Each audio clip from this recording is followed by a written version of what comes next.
যে তেল মিলত পুলিশের ঘরে সেই তেল পাওয়া যাচ্ছে মুদি দোকানে। কম দামে পেয়ে অনেক ভোক্তাও কিনে নিচ্ছে এই তেল।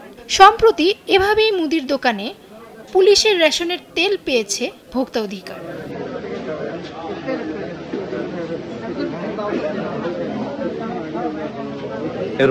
রেশনের এই পণ্যগুলোর বিধান কি আসলে?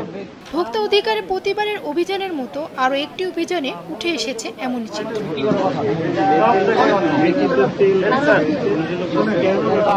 গতকাল বুধবার ভোক্তা অধিদপ্তরের সহকারী পরিচালক মোহাম্মদ আব্দুল জব্বার মণ্ডলের নেতৃত্বে একটি টিম রাজধানীর বিভিন্ন এলাকার মুদির দোকানে অভিযান চালায়।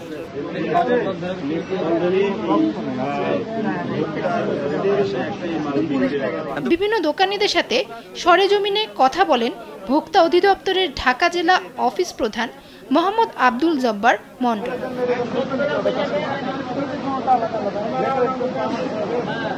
এ সময় তিনি বেশ কয়েকটি দোকানে পুলিশের রেশনের ভোজ্য তেলের সন্ধান পান। Desk report, Daily Sun.